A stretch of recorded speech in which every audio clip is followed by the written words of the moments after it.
We have Otago University 1. Chairing this round will be Cardinal of Japan, and currently with me is Estela from ANU and she's from UWA. Before the round, I want to ask several questions. First, which motion we debated? The third one. Third one? The one about the centrist candidate. Okay.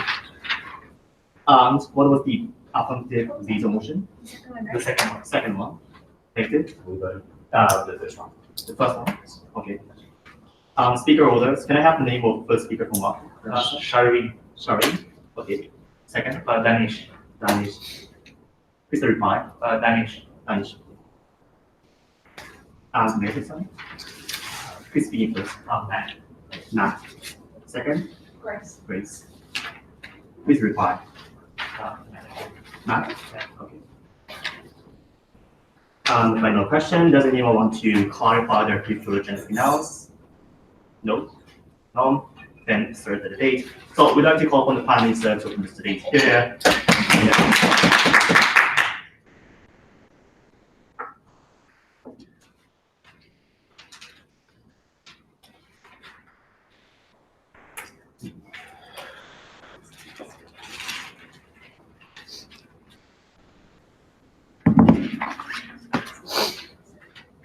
That the Democratic Party should elect a centrist candidate for the upcoming US presidential election. This debate is about who's the best candidate for the Democratic Party to field against President Donald Trump, and who is the best antidote to the angry reactionary politics that have been festering in the political arena of the United States until today.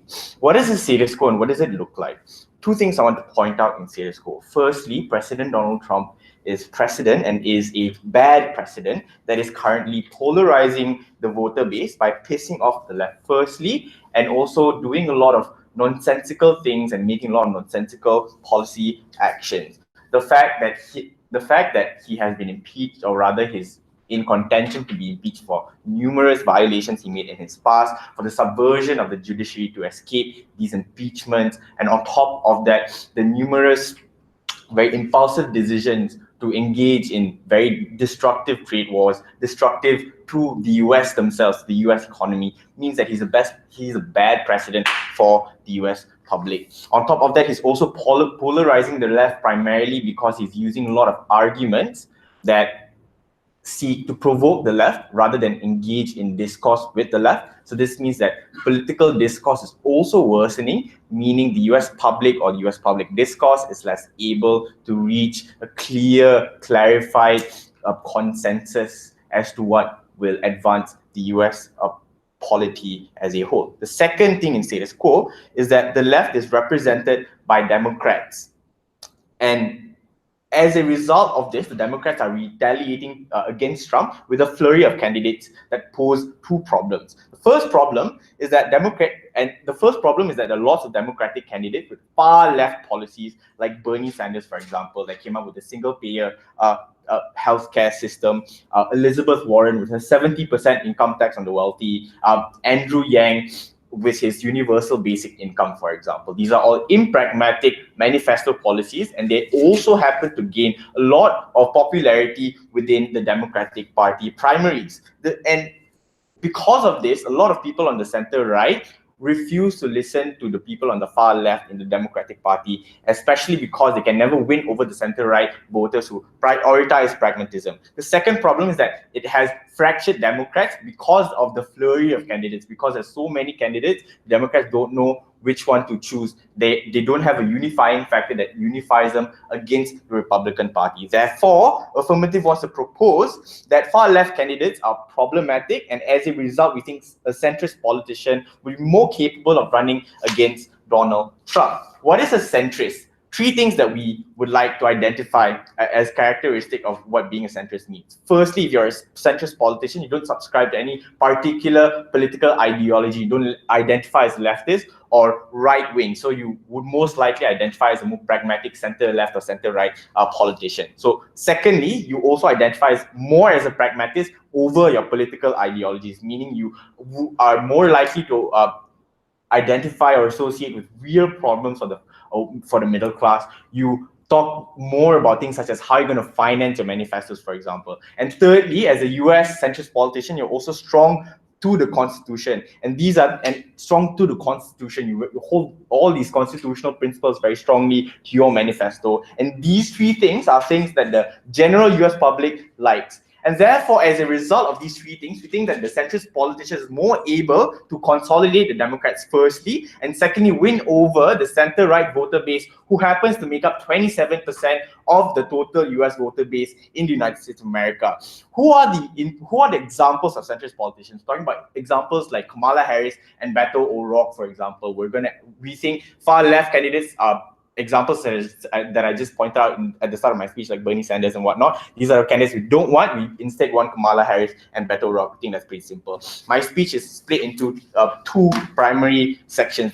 First section regards how we're going to consolidate the Democrats, which represents the first part of the Democratic Party problem. How do centrist candidates are more able to consolidate the Democrats? We think that this is a problem that's not the biggest problem or the heaviest one in this debate, because right now what the Democratic Party wants is they want to take back the White House from the Republican Party. Therefore, there's this inherent sense of urgency within the Democratic Party to vote against Trump. Therefore, they will prioritize voting for the Democratic Party candidate versus voting for an inferior Democratic Party candidate. This means that they will vote for any Democratic Party candidate that is fighting against Trump in the presidential election. Therefore, as a result, inadvertently what we do is we solve the problem, the fracturing, the fractionalization of the Democratic Party. Therefore, as a result, when you feel any candidate, the Democratic Party is then consolidated. This brings me very nicely to the second, more heavy problem. How do you win over the center-right? Because in order for us to win against Trump, you need to win the center-right, because 27% would mean that you win the majority, right? Because you already have the Democratic vote. Now you have the extra 27% to get the majority to win the presidential election. How is a centrist candidate better able to do this over a far left candidate, which I think negative must prove their burden to win this debate, right? So to win the US presidency, we need the politician to win over the entire America. And right now, center-right people, or center-right voters, are also getting very scared of Trump for two primary reasons. The first reason is the erosion of the state of civil rights, because center-right candidates care a lot about the Constitution. They also care about civil rights and civil liberties, and President Trump has been eroding them on numerous fronts. But secondly, they're also scared of the erosion of the economy that's caused by Trumpist actions, like increased tariffs against China also severely impacts US businesses. The fact that US businesses cannot outsource the production and the manufacturing and their labor to other countries also means that operations costs are also increasing for US businesses. This means that a lot of people are also becoming retrenched as a result. So this means that a lot of center-right people who are also pragmatic, they care about the economic empowerment and social order, are also becoming increasingly afraid and regretting their decision that they voted for Trump even more. So therefore, they want to vote for someone other than Trump. They don't have it in the Republican Party because Trump is extremely popular there. Therefore, they need a centrist candidate. But the problem is they will never vote for a far-left candidate, because the far-left candidate is also very radical with regards to the reforms that they want to implement, because it requires a huge overhaul of the system. This means that the far-left candidate is even more appalling for the center-right voter to vote for in that particular circumstance. So, and in this sense, we need someone who can compromise, right? So what does this compromise look like? What a center-right voter does not want is free reign of immigrants. They don't want free immigration. They want some form of control over it. They also don't want unnecessary spending. So a candidate that can prove that they can fulfill these criteria is the candidate that can win the center-right vote. Can Kamala Harris and Beto O'Rourke satisfy these needs? Yes, they can. Kamala Harris, what does she want? She has rode on the premise of being tough on crime, meaning she wants a control on the level of illegal immigration and the level of crime caused as a result of that association. She also prioritizes protecting constitutional rights of individuals. These are the premises that Kamala Harris has rode on. Beto O'Rourke, he also wants to reduce illegal immigration, where he wants to focus on the due process of blocking people out of the illegal immigration and focusing on due process. So this means that Kamala Harris and Beto O'Rourke are more able to optimize the needs of the left and the right. They are more able to come up with pragmatic manifestos and have a more central hold to the Constitution. Therefore, the center-right vote is theirs. Thanks for the remark. Next, we have the first native speaker.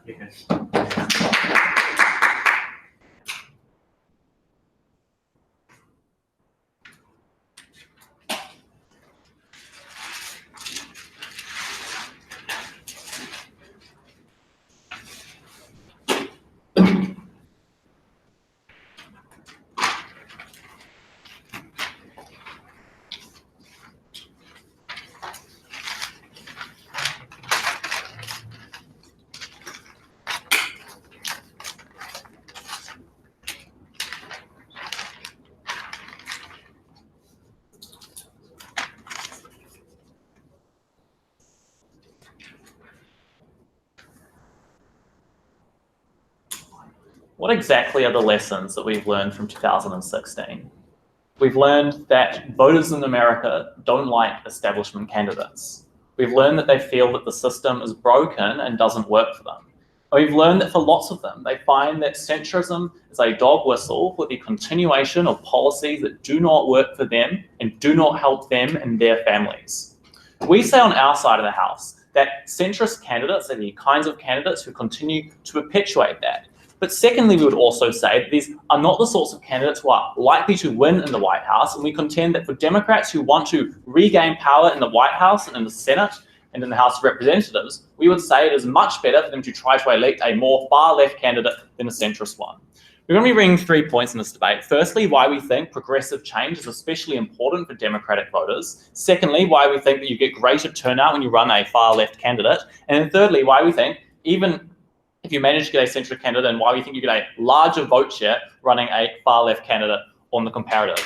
But firstly, just on the framework to win this debate, we broadly agree that winning is probably the most important thing for the Democrats in this instance. Who will beat Trump is an important factor in this debate. We just say it is much more likely on our side. So let's deal with some rebuttal. The first thing to say here is that insofar as they just definitionally on what a centrist is, we would say that it is not necessarily true that someone like Bernie Sanders or Elizabeth Warren, by virtue of being far left, is necessarily not pragmatic in their policy approach. That is to say that just because Bernie Sanders wants to forgive all student loan debt by taxing the mega wealthy, that is not in and of itself a unpragmatic policy that should ipso facto just be rejected, right? We would say that insofar as that is a thing that those people should support, we would say that you can still be a pragmatic far-left candidate who can actually get those policies done. It's an important fact to remember in this debate. Secondly, though, on the idea of consolidating Democrats, we just first of all reject the premise that you need to court far-right voters. And there are a couple of things we'd like to say here. Firstly, just on the outset, the concept of a far-right voter is not particularly helpful, or a centre-right voter is not particularly helpful in this debate, because the kinds of people who voted for Trump weren't necessarily traditionally far-right. They were disenfranchised people who felt like the system was working against them, who couldn't put food onto the tables easily for their families. They looked to Trump for a solution to their perceived woes because no one else in the establishment for the past 30 or 40 years had ever provided them one. So we would say that those sorts of people aren't always going to vote for Republicans, or aren't going to see a general leftist candidate and say, I'm not going to vote for them. They're going to look at someone who is promising them something new and is promising a good change that they're willing to vote for. But secondly, on the point of how, insofar as we would say that those people might be centre-right voters who voted for Trump, they hate establishment candidates. That's literally why they voted for Trump. So that is to say, if their side wants to run a centrist Democrat candidate, those centre-right voters who voted for Trump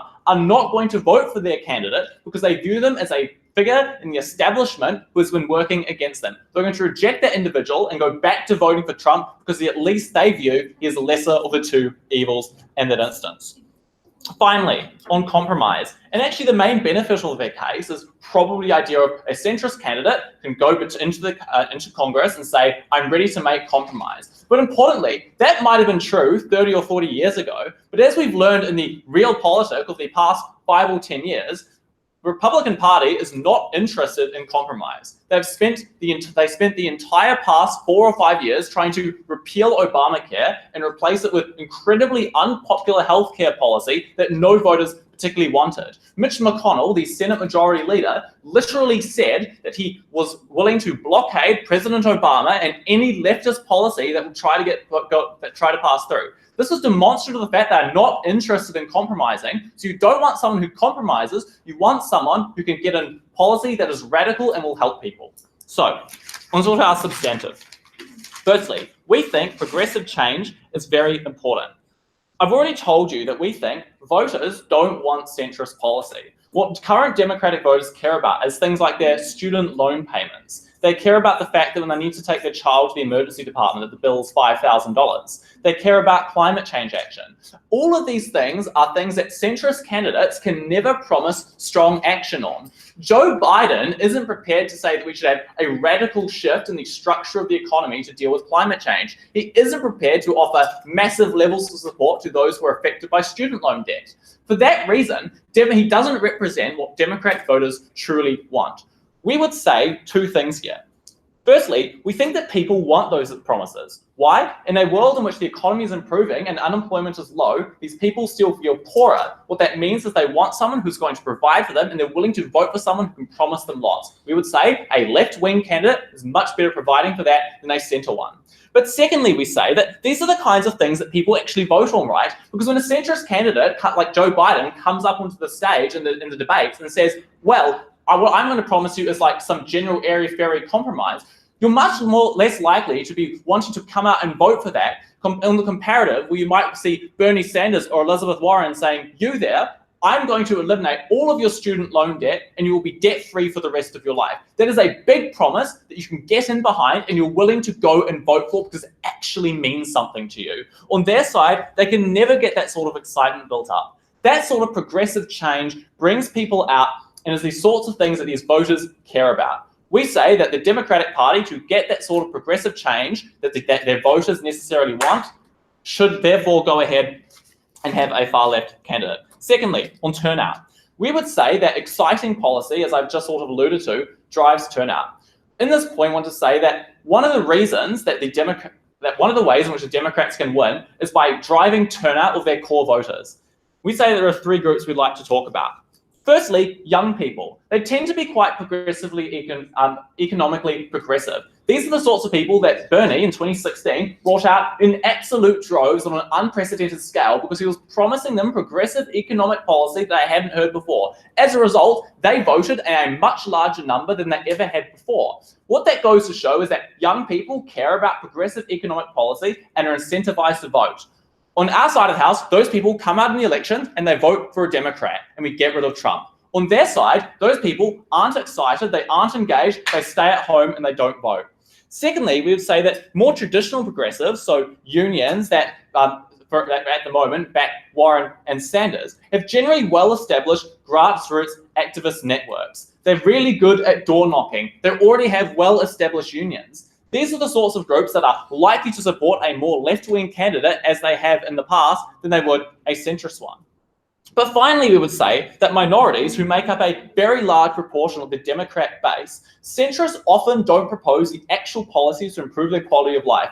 Biden's record on busing is pretty atrocious and is not something that African-American voters would support. We would say that LGBT rights is something that Bernie Sanders and Elizabeth Warren are incredibly strong on, but Joe Biden and Kamala Harris are lacking. We would say that those sorts of the centrist candidates they would like to propose are much less likely to give the radical policy that will truly benefit minorities and incentivize them to come out to vote. On our side of the house, we would say that if you are a Democratic voter, you're much more likely to actually get off the couch and go to the polls when the candidate excites you and is far left. We're very proud to engage. Time for the remark. Next, we'd like to have the second speaker.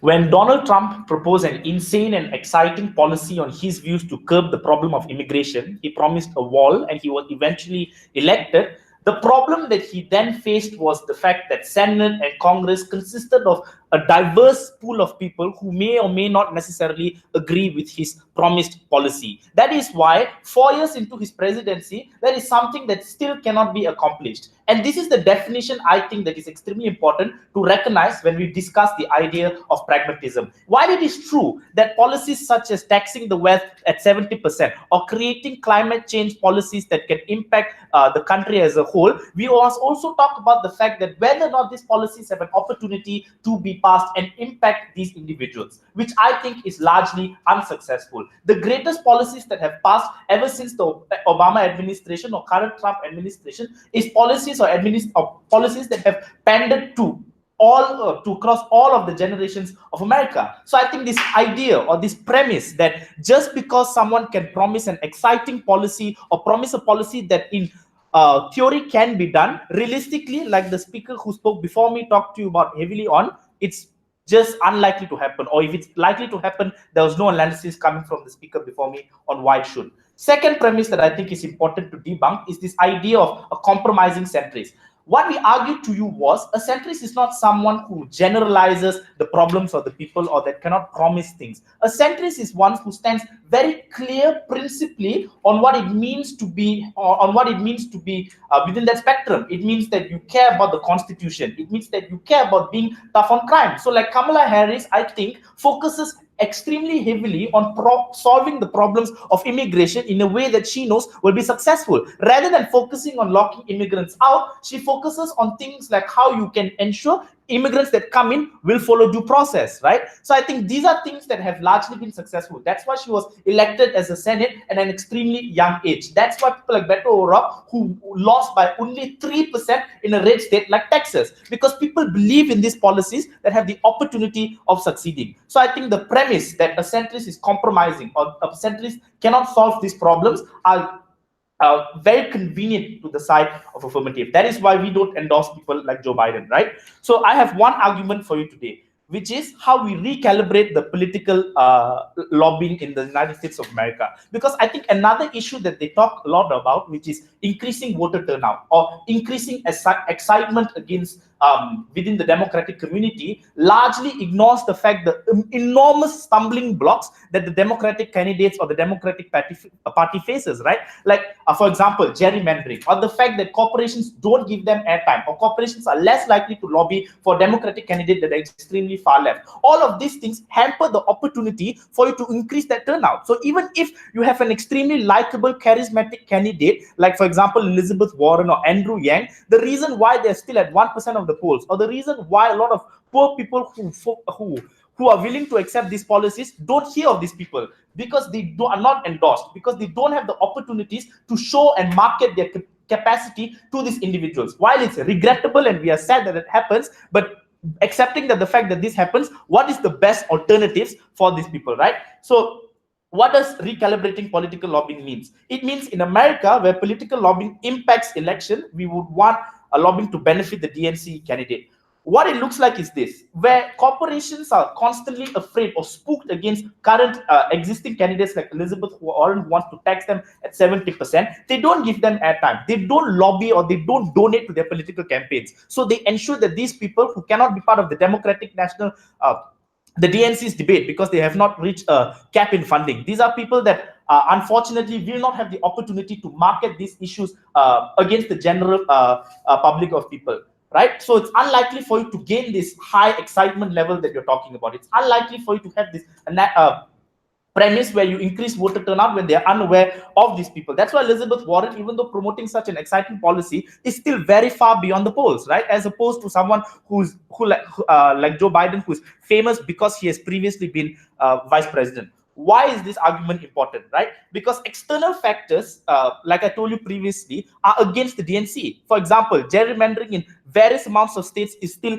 extremely prevalent because of the previous Republican administration in the Senate and House of Representatives. Also, on how corporations are less likely to focus on providing advertisements for them. What does this eventually prove?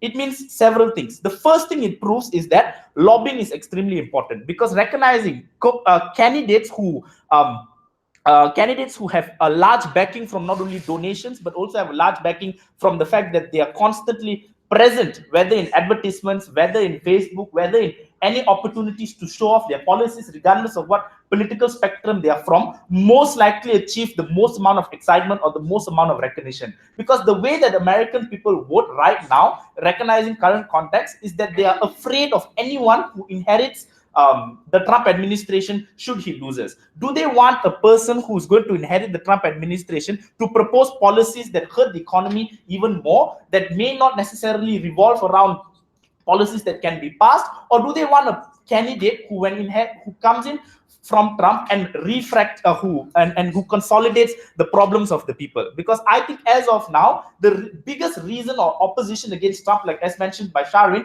is the fact that he's breaching trust, is the fact that he's breaking laws, is the fact that he's not delivering on his promises, which are things that I think are in complete contrast to what a centrist person is. They focus primarily on ensuring that the law is followed. Yes, their impacts at the end or the outcome may not seem as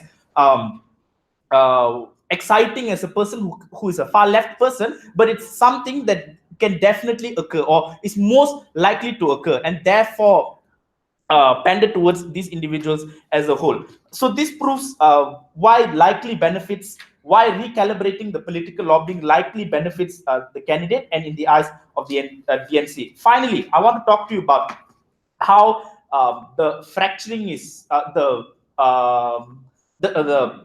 important individuals within the primaries and also out when they go into presidential election. I think as of now, within the primaries, you have to be a registered individual from the DNC. It means you're most to vote for a person in the primary. It means that you have to take in an active effort to decide who is one day going to represent you in the presidential elections. And these people are made up of a large variety of groups who only care about one thing, like what Sharvin told you, which is regaining control of the White House. I think they care less likely on what the candidate can one day prove towards people who are from the far left or people who care about student loans. It's important.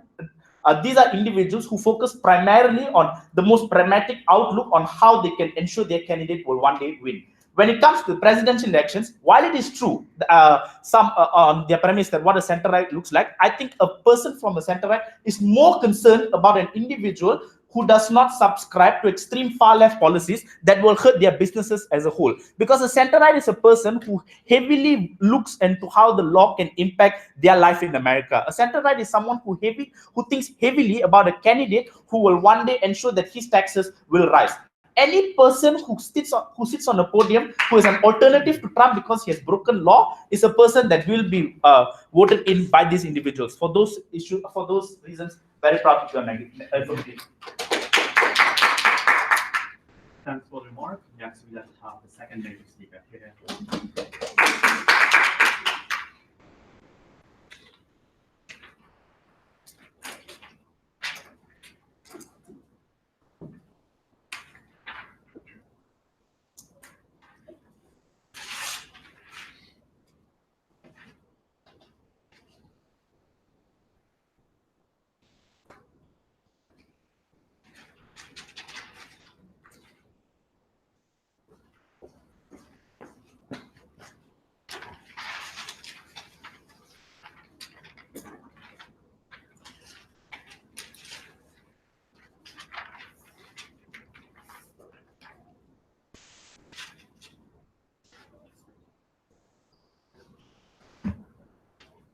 People who voted for Trump were not traditional Republicans.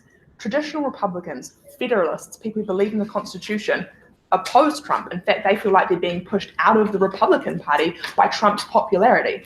So the people who voted Trump are a different breed altogether. They're in fact cross-partisan. There are Democrats who voted for Trump. There are Republicans who voted for Trump. There are people who had never voted before who voted for Trump because they were sick of the status quo. They were sick of the establishment. Neither the Democratic nor the Republican Party was there when Rust Belt voters saw their industry vanishing, their jobs disappearing, and the safety nets that should have existed in health and education not providing for them.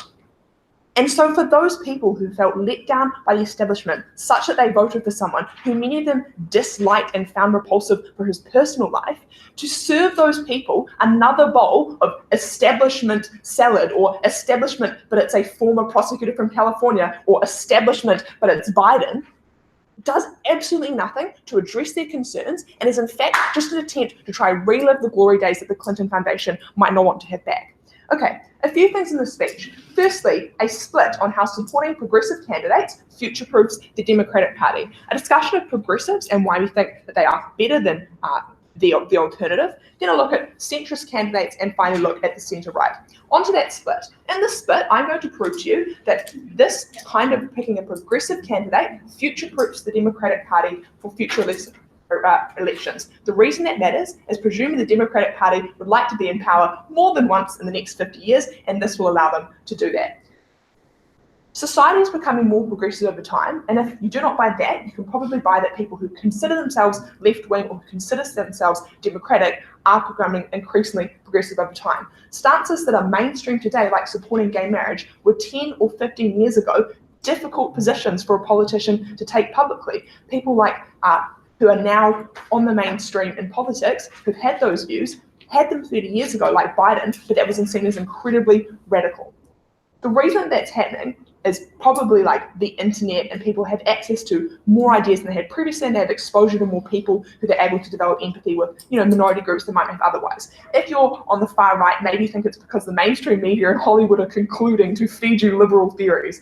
But the reality is, society is becoming more progressive over time, and the stuff that left-wing voters are demanding from their policymakers today are stuff like single-payer healthcare, where 10, 15 years ago they would have been just happy to have the Affordable Care Act.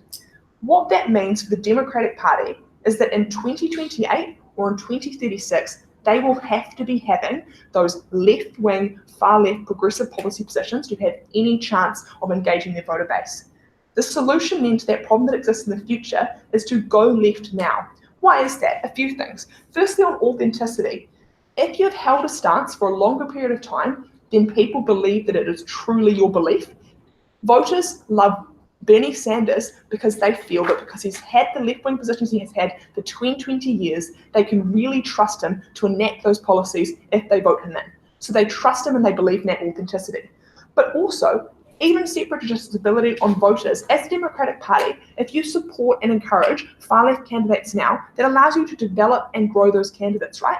Instead of what happened when Bernie ran recently was that people thought he was untested and they weren't familiar enough with him, and the public didn't know who he was, or they weren't sure he had the right credentials. If you have those people running as candidates now, if you give them the public profile now, they are future-proofed and ready to run in future cycles, even the ones that don't run now, the future ones up and coming.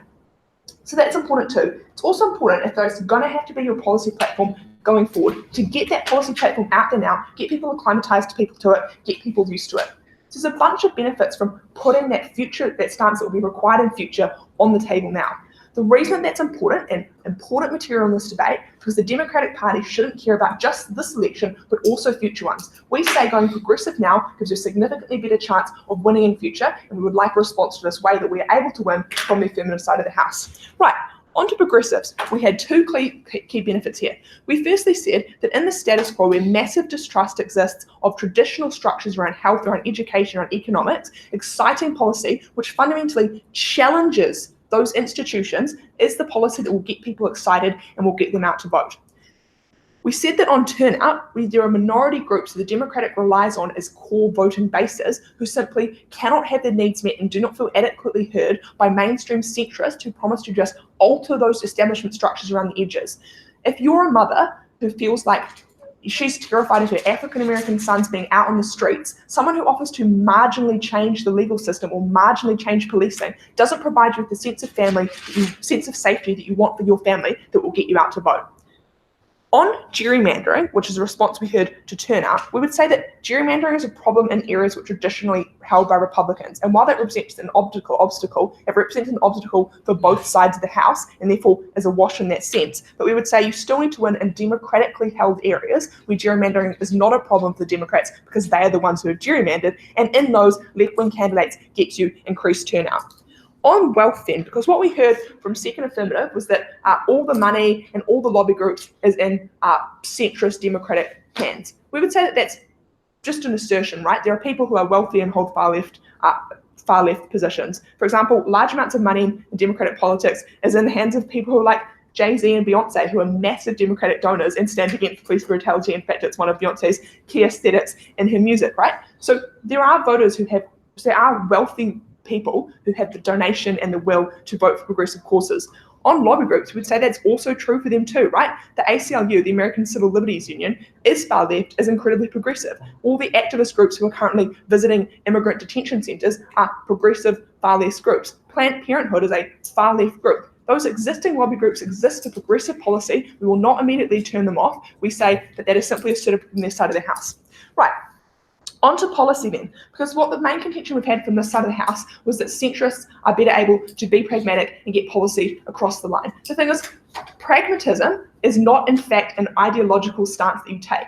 because pragmatism is the skill with which you get the thing you want done.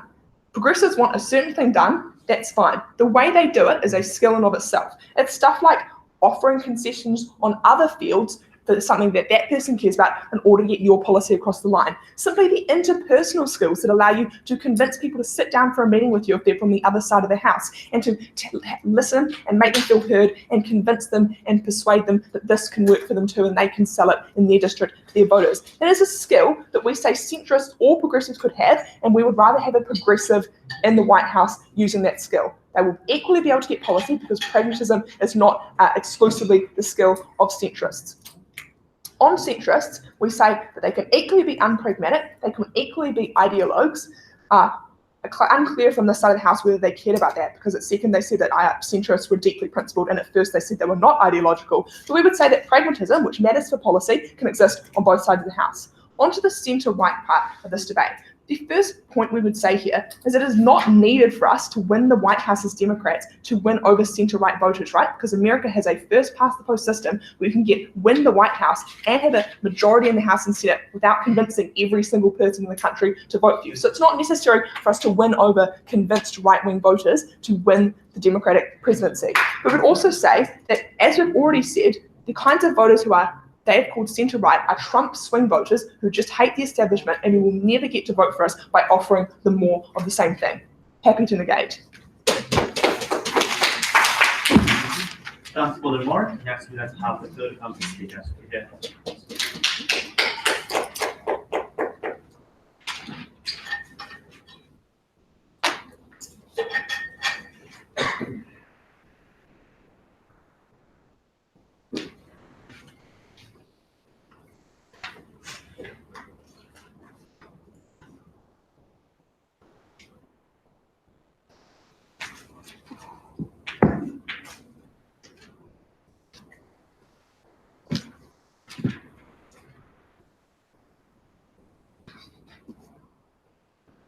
I was a bit thrown off when Second Net came up and then said, we also want to prioritize, and we think it's far better on our side, the long-term odds of Democratic Party winning. Because I think very clearly from the get-go, both sides had a consensus that the utmost priority of this debate is to ensure we are able to take back the White House right now. Because the long term is something that will always be an assumed benefit, and in fact, it's a benefit that's more unlikely to occur given the progressions we see happening in the short term. What do I mean by this? I mean, in the short term, Donald Trump is rigging the rules of the elections on the ground as we speak even more, making it even more harder for the Democrats to ever make inroads into this, and the erosion of rights is something that can never be restored. So if you don't get that, your long-term odds will forever be dead, buried in the ground. But the second thing I will note about this is that note that it is a concession that the short-term odds of progressives taking back the White House right now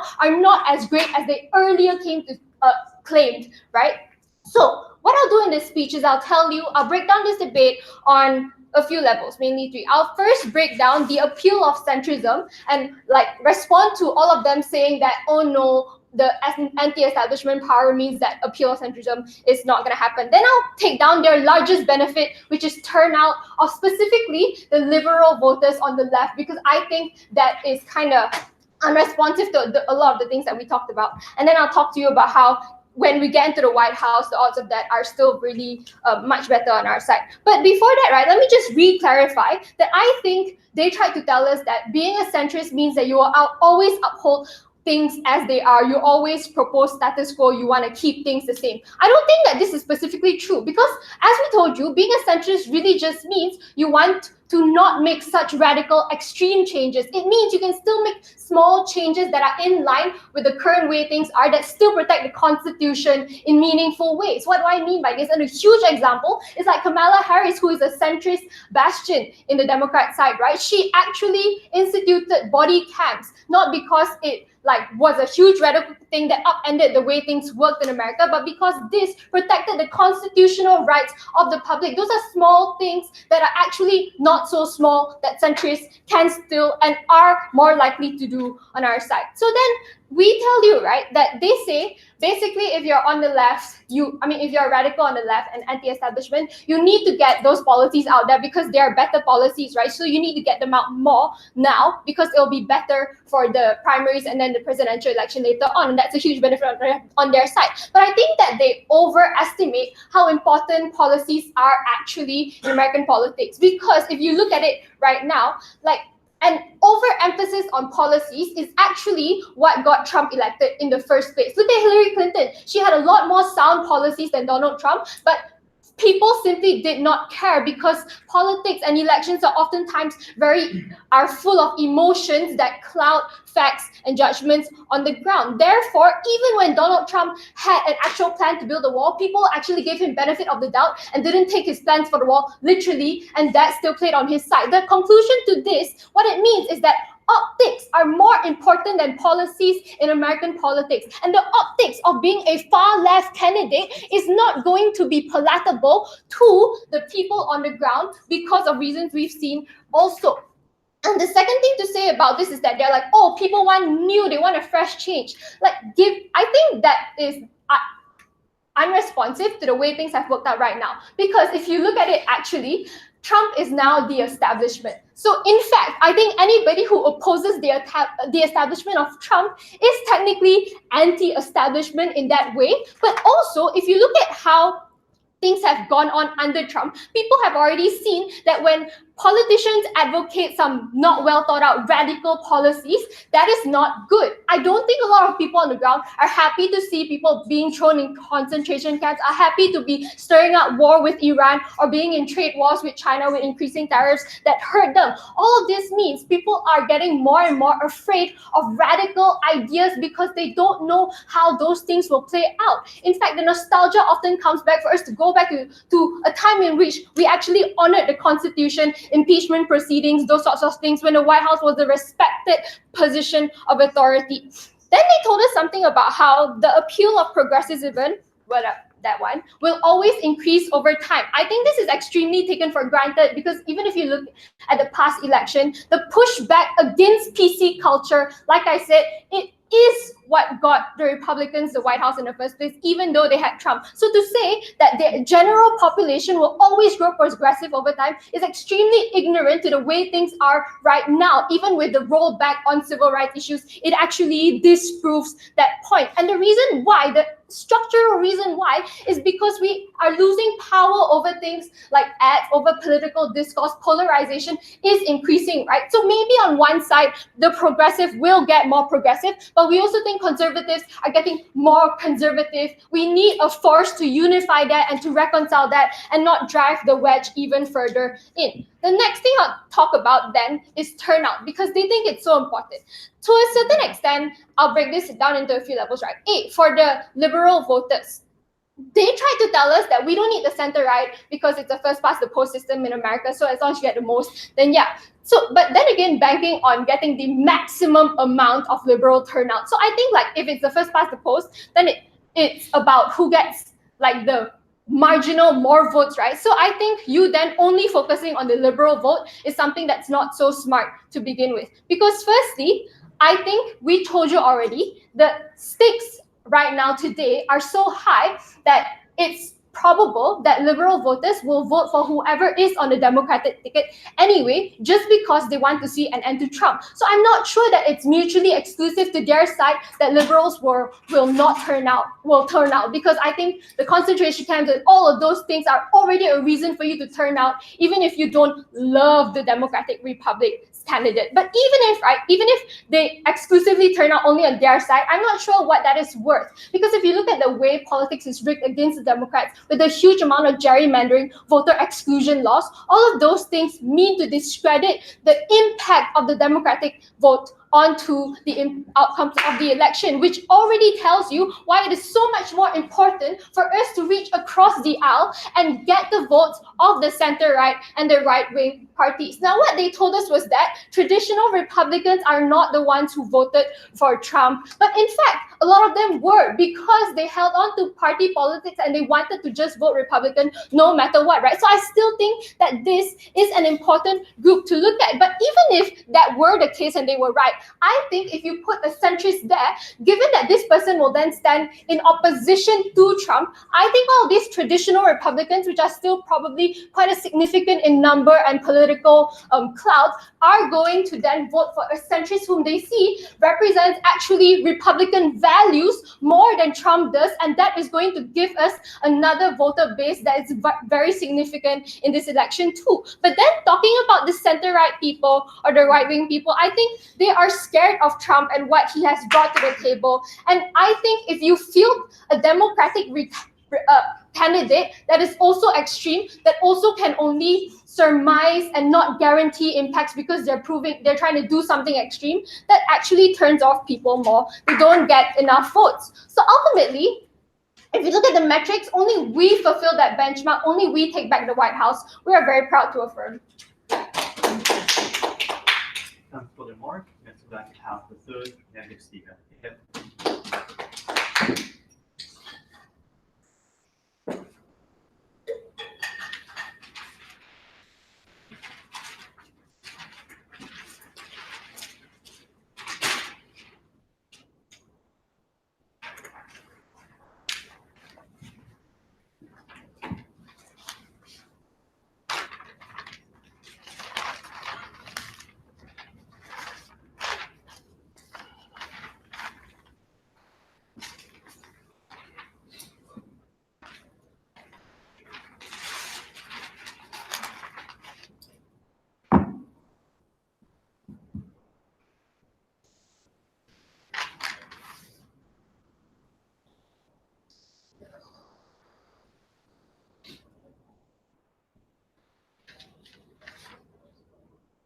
F correctly, I think, identified Trump's win as on the back of harnessing voter turnout based on exciting policies. It's then odd that they think a return to the centrist policy that lost Hillary the election in 2016 is the only way to beat Trump in the next election. Because if we've learned anything from that election, it's that people who feel let down by the system, who feel failed by a system that they see as being dominated by big money and establishment power, don't want to vote for a candidate that bases themselves on some wishy-washy idea of compromise. Those people, those progressive Democrat voters, simply don't turn out to vote at all. And that's what lost Hillary the election, is that there was no way to energize that voter base because it didn't energize the people who felt that they were being let down by a system that had consistently let them down. How do we analyze this debate?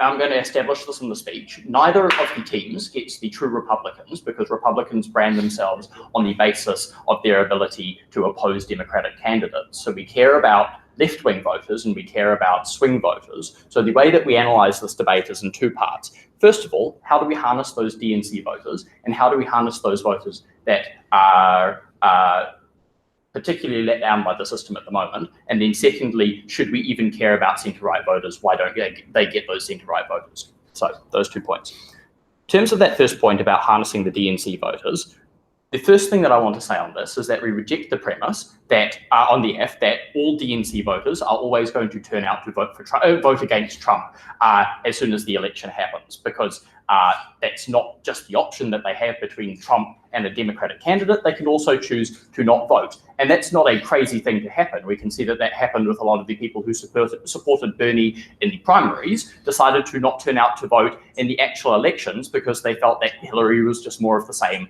was another centrist establishment politician that wasn't going to push through their views. So we think that at the point in time where we can prove that there is a push away from establishment politicians, that people care particularly about progressive change, then when people don't get that progressive change from centrist politicians who are categorically unable to provide it for them, we don't think that they're going to be able to turn out to vote in the first place. So it means that it's particularly important to energize the Democratic voter base, because we think that the Democratic voter base has the ability to win the next election. You don't just need to harness centre-right politicians. There are enough Democrats in the country to be able to win an election if you're able to energize them, but they're also the most likely not to turn out if they feel failed, because they were failed before and have been burned once and are unlikely to return.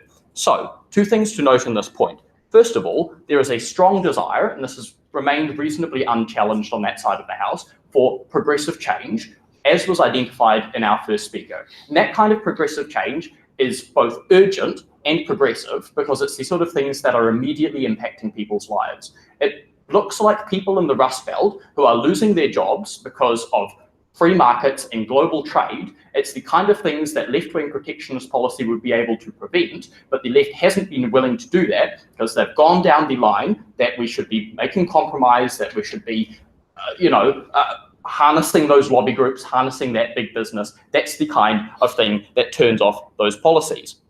And we think that given the urgency of that, it's only large-scale change that means that those people turn out to vote. So people aren't going to turn out to vote on the basis of coming to some sort of compromise in the next 20 years about healthcare. People are dying at the moment and feel like their needs to be met, especially on the left, where they feel that they've been saying this to their politicians for years and no one's been listening to them because they always feel the need to compromise with the Democratic Party, with a Republican Party that quite frankly never compromises with them. But secondly, to note, people who feel failed by the establishment simply don't turn out to vote. And the basis that they want to base their Democratic candidate on is an idea of compromise. But let's acknowledge right from the outset that compromise is not a strong lever to run on. It's not particularly persuasive policy. And it's essentially the policy that was used by Hillary in the last election that caused a lot of people simply to not turn out to vote in the first place. They identified Trump as being able to get in based on the energizing policy that he was able to put forward. It's odd then that they haven't acknowledged the fact that we say that it's equally energizing policy that means that people turn out to vote for the left. But we think that that establishment rhetoric is also being co-opted by Trump. So at the point in time where they put forward another establishment politician, it makes it particularly easy for Trump to stand up and say, this is just another Hillary Clinton. Biden is essentially the same person, has the same policies. You're still being let down by the establishment. And all the people who feel failed in the Rust Belt don't turn out to vote or reluctantly turn out to vote for Trump. The final thing that I want to note here is the split that we don't think was adequately addressed. So that was that even if we aren't able to get this election in the short term, and we contend that we think we are able to get the election in the short term, even if you don't buy any of that analysis, the Democratic Party needs to win elections forward into the future. There is an increasing push for people to be progressive. We can see that the youth are particularly progressive. They're the most likely not to turn out to vote in the status quo. If the Democratic Party doesn't adapt and change with the times, they're not going to win elections forward into the future. We're not going to have a Democratic Party in 20 or 30, a Democratic Party in power in 20 or 30 years. So we think that that's the most important part, getting those swing voters, getting people who feel most affected, most failed by the current system. And we think that we're the only people who are able to get that because we're able to identify that those are the people who turned out to vote Trump or didn't turn out at all. Secondly, should we care about centre-right voters? Note from the outset that by first AF's own analysis, DNC votes are awash in this debate because the AF says that they will vote for whoever isn't Trump. So what that means, as noted before, we contend that. We think that they aren't awash in the debate. But on their analysis, the only way that they win the debate is to show that they're able to motivate those centre-right voters to be able to go and vote for someone like Kamala or someone like Biden. So, given that, three main points of response against that. First of all, we attack the premise of that. You don't need centre-right voters in order to win, because we would say that there is enough left-wing voters. We can point to the fact that Obama was in power, but also the fact that Hillary did win the popular vote in the first instance. It's just the ability to motivate them in certain regions. We think that those regions tend to be the Rust Belt, places where they feel particularly failed. We're able to motivate them in those areas. But secondly, the AF material wasn't essentially based on centre-right voters themselves. It was based on the swing voters that we identified in that first instance. We think that we're better able to co-opt those swing voters then.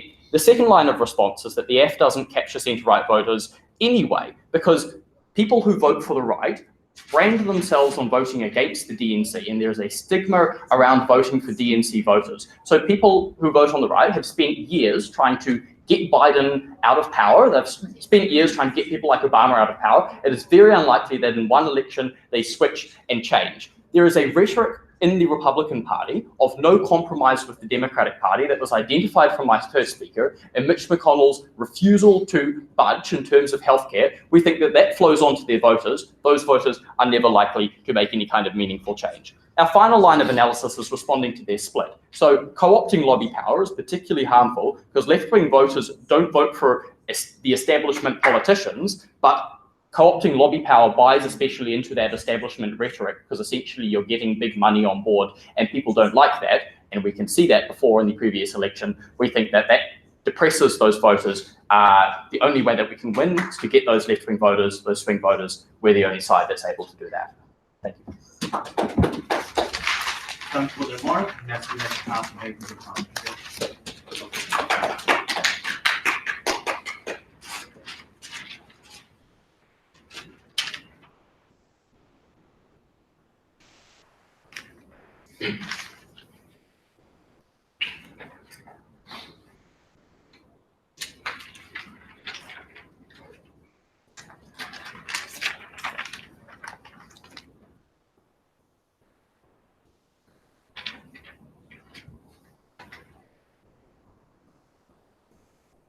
Debate really falls down to two simple areas. Firstly, who's going to win against Donald Trump?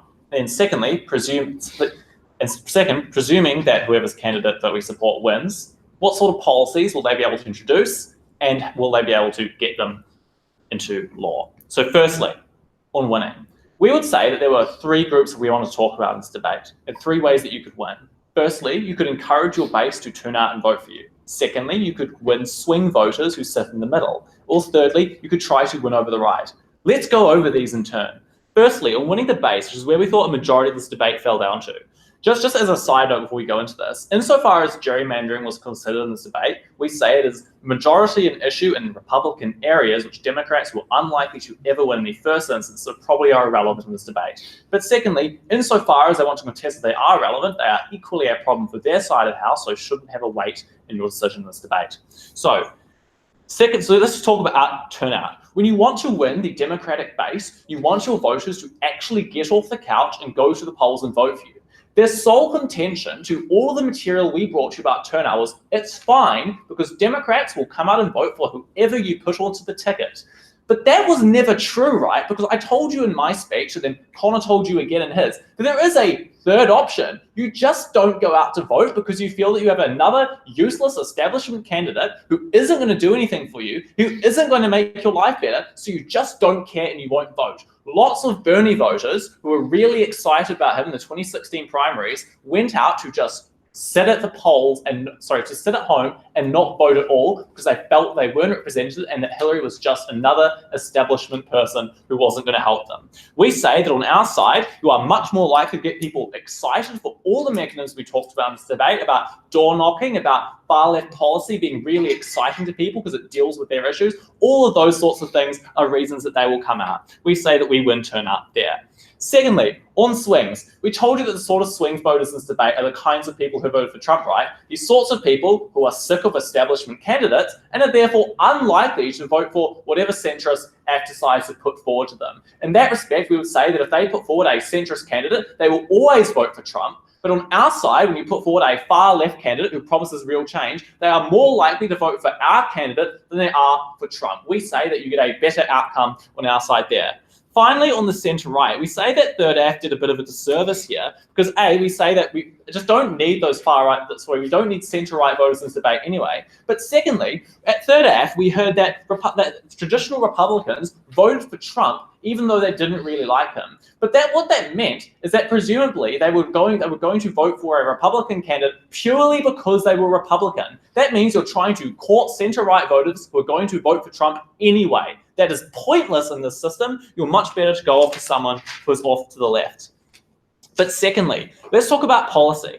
And just at the outset here, because we think we've effectively shown we think a far left candidate is much more likely to win. But on policy, we say it is unclear entirely just at the outset if it truly matters to the affirmative side of the House, given that we also heard at Third F that we, quote, overestimated the importance of policy and it doesn't particularly matter, it's more about optics. It's a clear tension with what they brought out first at second about pragmatism. But firstly, we would say that we think that you need both houses of Congress as well. We say that far left candidates bring out turnout to fill in those spaces in the midterms, which means you're more likely to be able to implement effective policy. But secondly, we told you that just on pragmatism, right, which is the key contention about policy, it is a skill, not a political identity. So what that means, right, is you can be Bernie Sanders and have a well thought out plan as to how your tax is going to pay for forgiving student loan debt, and it can still be a pragmatic policy. They never explained why far left policy was, by fact of being far left, not pragmatic. We say that at that point, the far left policy and candidates are likely going to be pragmatic, they're going to win, they're going to beat Trump, and they're going to be the things that those voters want. Thanks for the remark. Next, let's have the reply.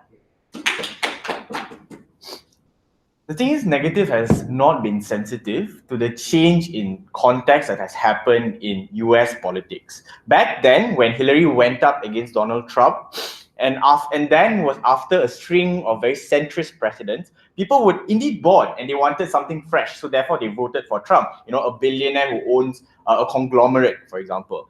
But now, and I told you this in my very first speech, people are regretting the fact that this excitement has led to bad policy outcomes and that indeed requires a stabilizing force now. Who can best provide this stabilizing force and who can best fulfill the need for the stabilizing force within US politics? We say a centrist candidate will indeed fulfill this need. The need to get rid of Trump is energizing. You don't need a Democratic candidate to be energizing or to be exciting. You just need a candidate who's just more competent against Trump, who can, who can test Trump's, wits and, for example, put him down to his knees using reasonable policy outcomes. Their problem with our case is very simple. They said that, we don't need to win the center, right? Because the voter turnout within the Democratic voter base is enough. This is not true. My second speaker told you in his speech how the Democratic vote, when you only rely on it, is insufficient because of the systemic problems, because of gerrymandering, because of exclusion, because it's very difficult to only rely on Democratic voters to win the presidency, even if it's a first past the post system. Therefore, we still need a stronger movement, a stronger voter base, meaning the broad middle class. This is stronger and therefore you have a higher likelihood to overcome these systemic problems. We need higher likelihoods, we need higher reliabilities. We can't just bank on young progressives and radicals who are half of them university students, not of the age to vote to win over Trump in that particular circumstance. We need stronger likelihoods. We need more certainty. This comes with centrism. Next, they talked about how they want to sustain progressivism by only fielding far left candidates. You see, the thing is, no leftist fight or reform was won overnight. This was a very difficult, gradual process of picking the most realistic problems in society and proposing it and lobbying for it in the House of Representatives and the Senate. How will they ever achieve any of their policy reforms if it took 37 days of, even after 37 days of government lockdown by Donald Trump, he couldn't get the budget for the wall approved, right? How are you ever going to have Bernie Sanders or Elizabeth Warren getting billions of student loans forgone or 70% taxes on businesses ever approved in the Senate and in the House of Representatives? Absolutely preposterous. The ideals, the perfect ideals of a society with perfect welfare and redistribution requires cooperation from other Congress members, from other senators that are Republican, right? In this circumstance, the people who are able to achieve this cooperation are your centrists.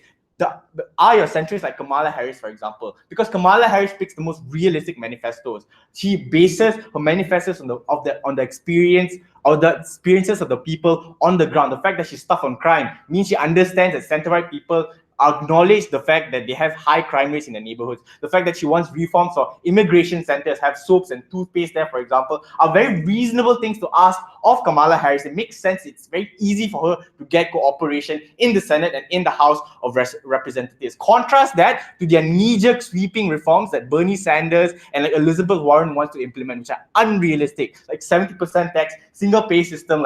This means you need to increase tax rates. You'll never get the cooperation of Republicans. You will just get a hamstrung Senate and House of Republican and the US government in general. Their case was simplistic because they relied on excitement of the Democratic voter base and the excitement of young progressives who want reform today. This cannot happen. We say go with side affirmative.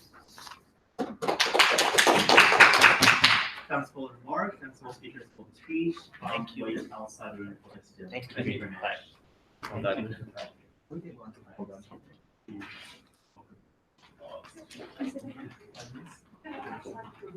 Can you finish filling people out? That's fine, or maybe you can send the time.